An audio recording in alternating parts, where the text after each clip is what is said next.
Pon tu palabra en mi corazón y en mi mente, Señor. Pon ese deseo de querer hacerla, Señor. Padre, pongo todas las peticiones de mis hermanos y mis peticiones y mis anhelos y los anhelos de mis hermanos en tus manos. Sé que tú los escuchas. Sé que tú los conoces, Señor. Y gracias, Señor, porque tú nos ayudas. En ti confiamos hoy. En ti confiamos siempre, Señor, porque tú eres un Padre amoroso, que cuidas de tus hijos. Gracias por tu infinito amor, Señor. Gracias que contigo enfrentaremos los retos de cada día, Señor. Y sabremos que tuya es la victoria, que tú ya ganaste la victoria, Señor. Gracias, Señor, porque esta mañana has escuchado nuestra voz.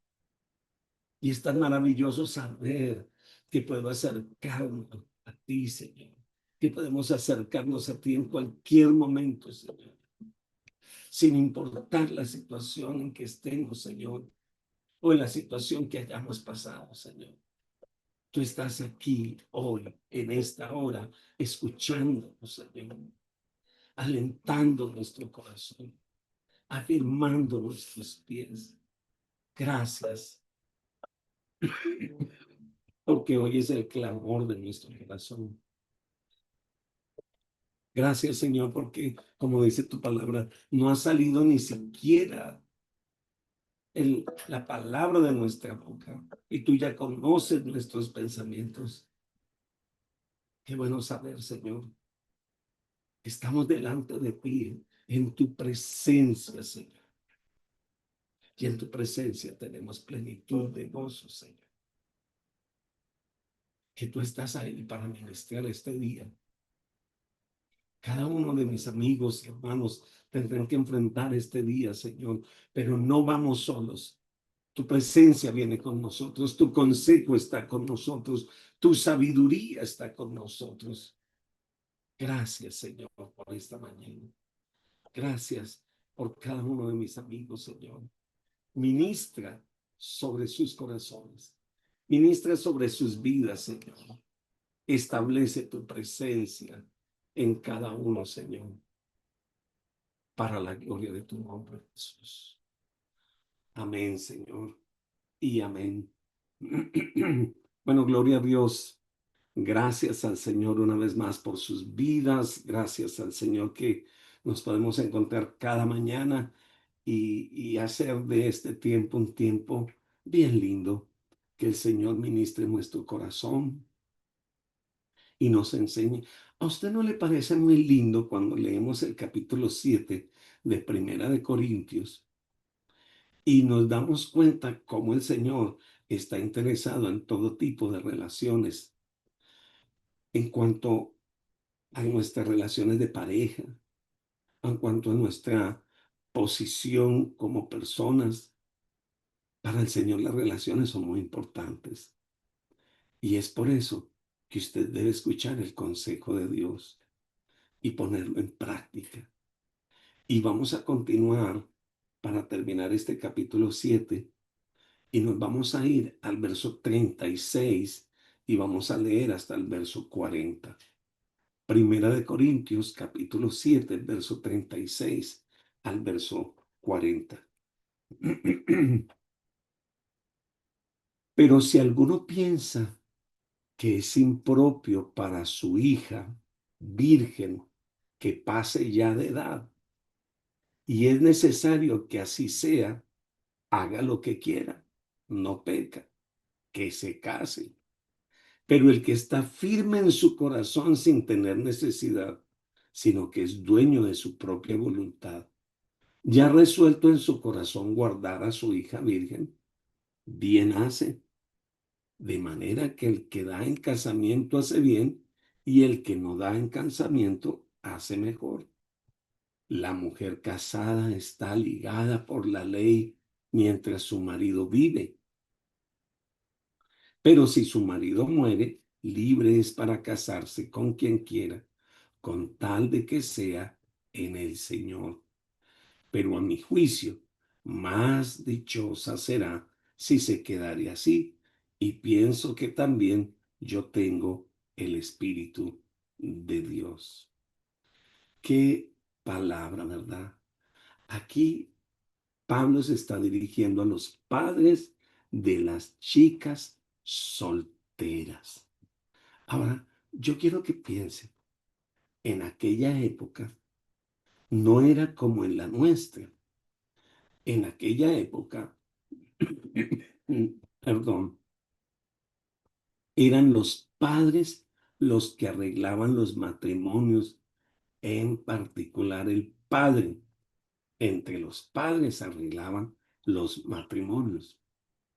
Pablo ya había dicho que no estableció una regla rigurosa para que todos siguieran, sino que tenían que considerar las circunstancias. Ahora entonces va a dejar claro que el padre tenía libertad para elegir si su hija se casaba o no se casaba. Bueno, yo he notado en algunas iglesias y aún algunas veces como iglesia que cuando viene un matrimonio en la iglesia, se vienen dos o tres, como que vienen una época de matrimonios. Y algunas parejas se comprometen porque han sido dirigidas por Dios.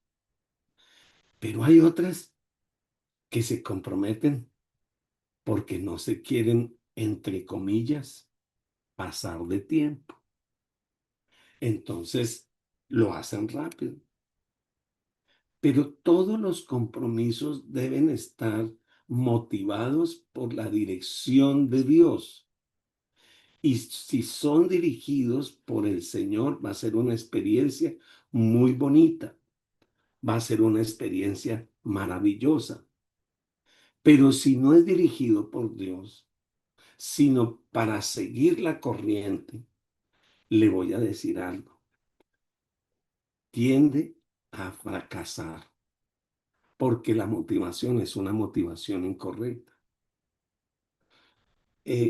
Necesitamos entonces tener en cuenta que toda relación tiene que estar bajo la voluntad de Dios.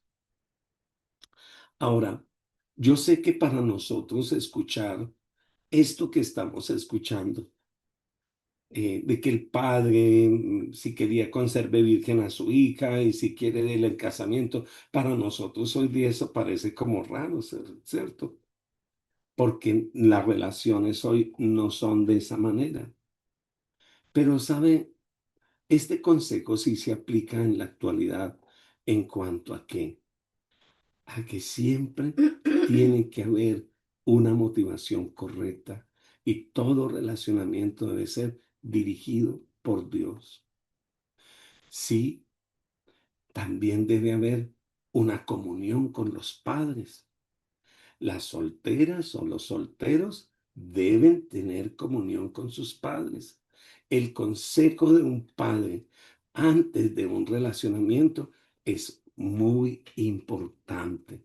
La bendición de un padre, el consejo de un padre. Esto es muy importante, ¿verdad? De los líderes también. Eh, la iglesia tiene que tener cuidado de no apresurarse a hacer algo y es motivar solo por hacerlo los matrimonios entre los muchachos. Los líderes y pastores también tienen que tener sabiduría.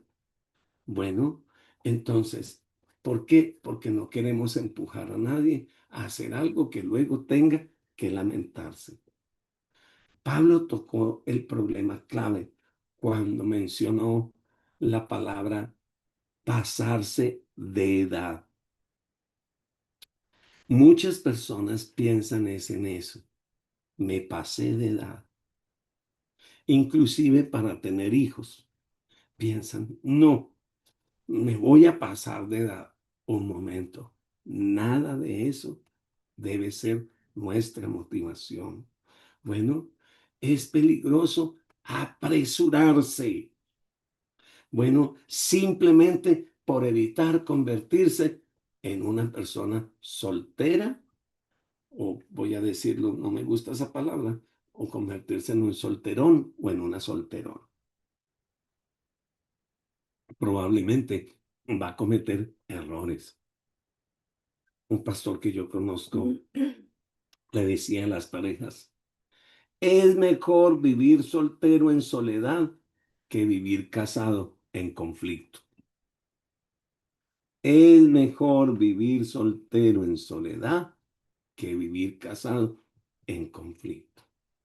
Y aclaro, el matrimonio es una bendición de Dios, pero en el Señor, bajo la dirección del Señor, alabado el nombre de Dios, cada uno debe buscar la voluntad de Dios.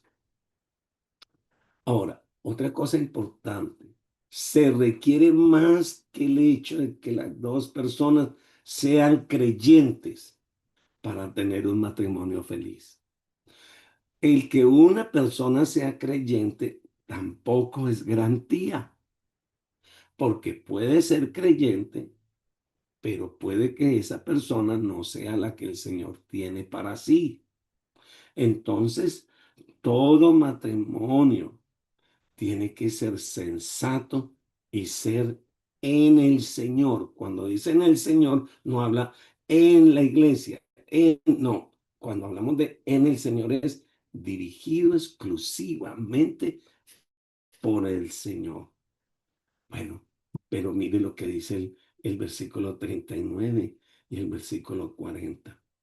El Señor dice que su voluntad es que la unión del matrimonio sea un compromiso permanente, un compromiso para toda la vida.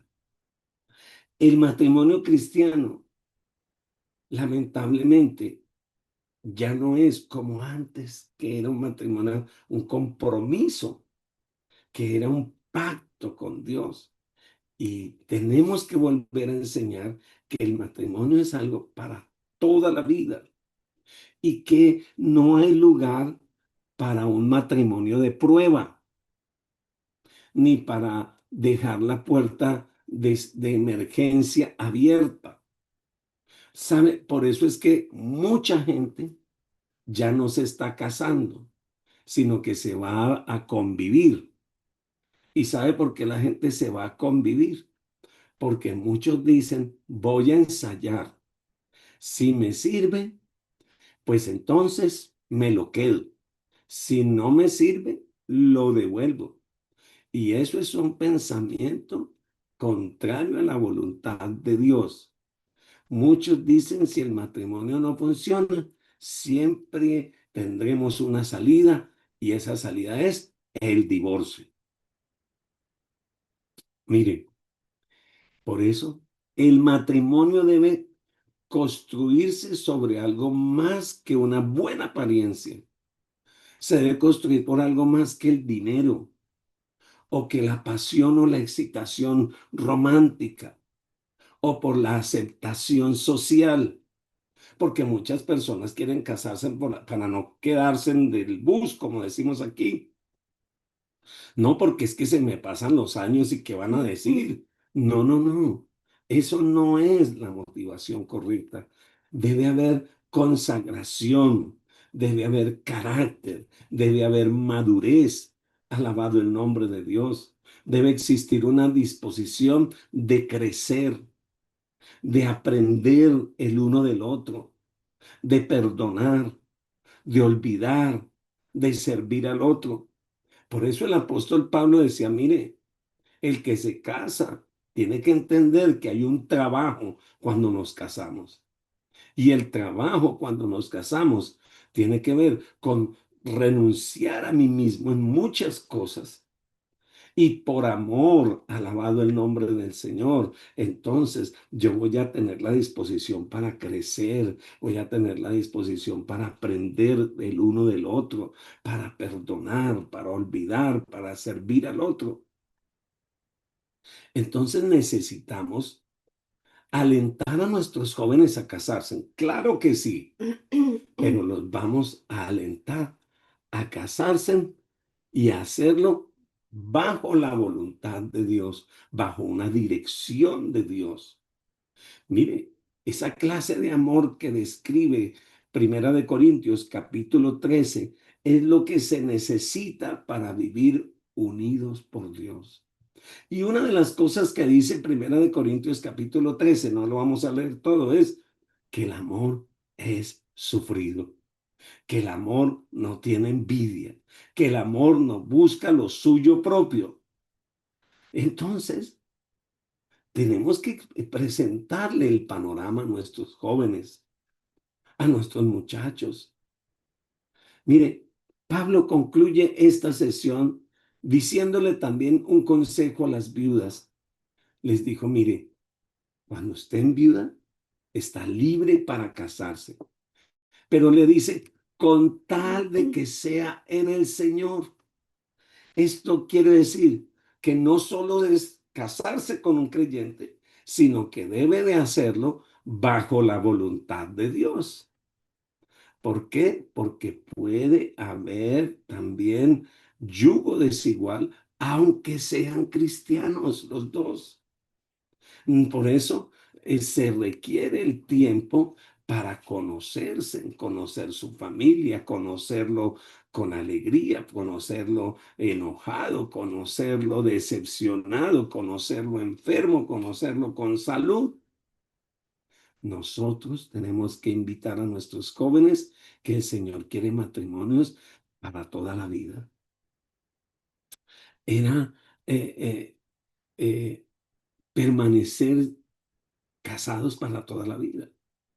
Pero si una viuda quería no volverse a casar, dice, escogió una mejor parte. Bueno, entonces Dios ha colocado paredes alrededor del matrimonio, no para convertir el matrimonio en una cárcel, sino para convertir el matrimonio en una fortaleza segura. Mire, la persona que considera que el matrimonio es una prisión, no debería de casarse. Cuando las personas están pensando en eso, es porque no han entendido que el matrimonio es un regalo de Dios. Cuando dos personas se entregan la una a la otra y el Señor está en medio y la presencia del Señor está en medio, ese matrimonio enriquece, ese matrimonio beneficia. Mire, crecen juntos, descubren las riquezas del Señor y lo hacen hacer para que trabajen en equipo, tanto para servir al Señor como en el hogar, para levantar los hijos. Son un equipo juntamente con el Señor. Así que es lindo cuando leemos que el apóstol Pablo está pensando en los casados, en los tal vez solteros, en las viudas. Entonces, al repasar este capítulo, no puedes más que quedar impresionado ante lo serio que es el tema del matrimonio. El consejo de Pablo deja claro que Dios toma en serio el matrimonio y que no podemos desobedecer la palabra de Dios sin sufrir consecuencias dolorosas. Usted es libre para separarse si quiere, pero van a haber consecuencias muy dolorosas. Aun cuando Pablo y Jesús dejan lugar para el divorcio bajo ciertas circunstancias, eso no debe ser la primera elección, sino ya la última elección. ¿Por qué? Porque Dios detesta el divorcio. Y ciertamente ningún creyente debería de considerar el divorcio. Debería de buscar todas las vías de reconciliación, explorarlas todas hasta lo último. ¿Quiere mirar lo que dice el Señor? Malaquías capítulo 2, verso 14 al 16. Malaquías capítulo 2, verso 14 al 16. Mas diréis, ¿por qué Jehová ha testiguado entre ti y la mujer de tu juventud, contra la cual has sido desleal, siendo ella tu compañera y la mujer de tu pacto? ¿No hizo él uno, habiendo en él abundancia de espíritu? ¿Y por qué uno? Porque buscaba una descendencia para Dios. Guardaos pues en vuestro espíritu y no seáis desleales para con la mujer de vuestra juventud. Porque Jehová Dios de Israel ha dicho que él aborrece el repudio y al que cubre de iniquidad su vestido, dijo Jehová de los ejércitos. Guardaos pues en vuestro espíritu y no seáis desleales. ¿Qué les parece este texto? El Señor atestigua en contra de aquella persona que es desleal. Le voy a decir algo. Mucha gente busca muchas cosas para divorciarse. No, y dicen, tenemos, ¿cómo es que dice? Eh, no tenemos, somos incompatibles de caracteres. Y algunas personas lo único que dicen es, se nos acabó el amor. Pero el Señor es testigo de todo, mi querido amigo. A Él yo no lo puedo engañar. Nosotros nos podemos engañar a nosotros mismos y convencernos nosotros mismos de nuestros argumentos. Pero el Señor dice, mira, yo voy a testiguar entre ti y la mujer de tu juventud, con esa que te casaste, porque has sido desleal para con ella. ¿Y sabe qué es la palabra desleal?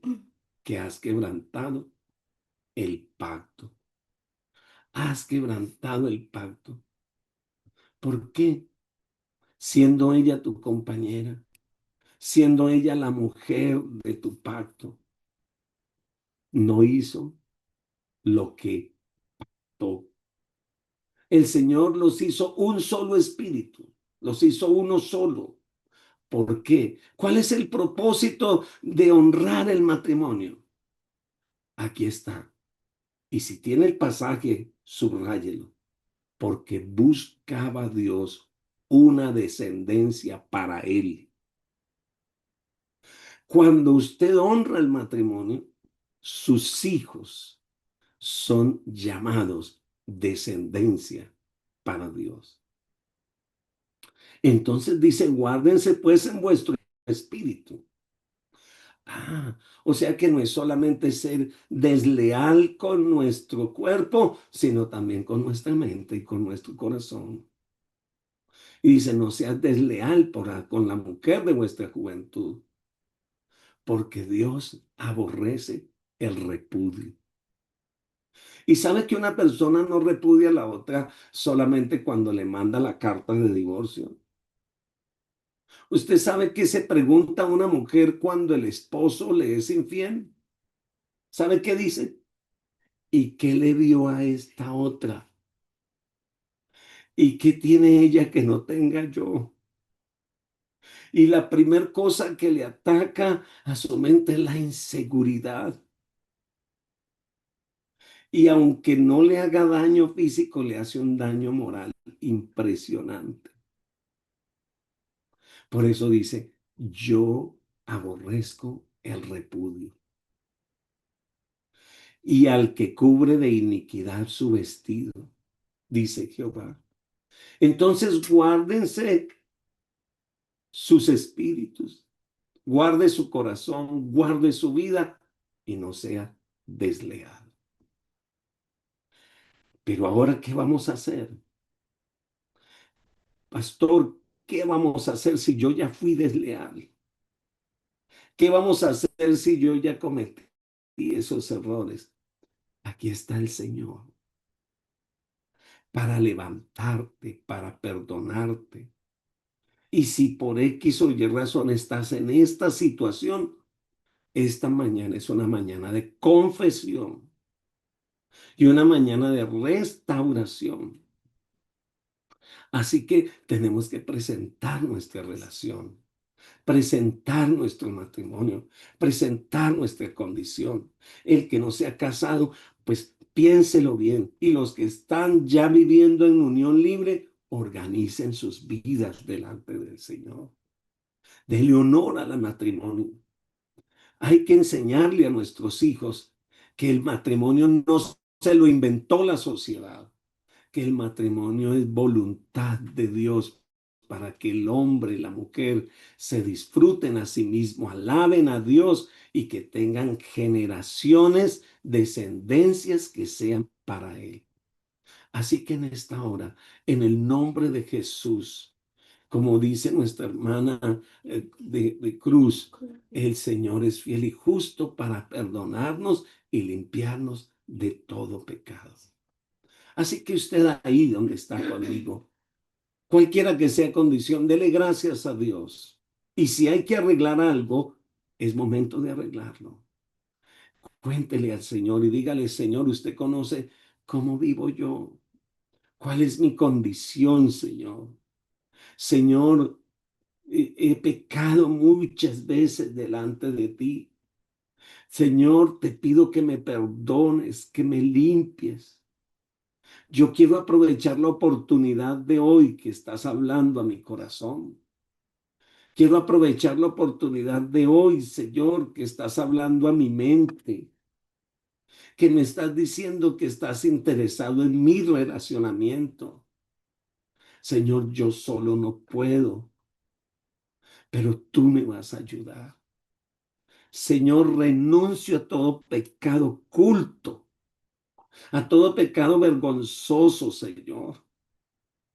Tal vez no estás siendo infiel físicamente, pero sí en tu corazón. Tal vez no estás siendo fiel con una persona en particular, pero sí en pornografía. Este es el momento de presentar al Señor y permitir que el Señor te haga libre. Dígale, Señor, gracias. Yo renuncio, me aparto, te pido perdón y recibo de tu Santo Espíritu nuevas fuerzas. Señor, gracias. Mi casa no será más una cárcel, sino un refugio. Señor, gracias. Ayúdame a gozarme y alegrarme con la mujer de mi juventud, Señor, a serle leal a ella, Señor, pues tú atestiguas contra mí a favor de ella, Señor, a favor de ellos también, porque en este tiempo ya no solamente son las mujeres, sino también los hombres. Señor, consagramos nuestro matrimonio, consagramos nuestra amistad, consagramos nuestra familia a ti, Señor. Y desde ya, los que tenemos hijos, consagramos nuestros hijos y consagramos su futuro a ti, Señor. Y yo bendigo los esposos, las esposas de nuestros hijos, Señor. Señor, gracias porque ellos son hijos de victoria, son saetas en tus manos, Señor, para la gloria de tu nombre. Señor, yo bendigo estas familias, bendigo sus hijos, bendigo sus matrimonios y que el Señor me los siga fortaleciendo. Si Dios lo permite, nos vemos mañana. Un abrazo para todos. Dios les bendiga.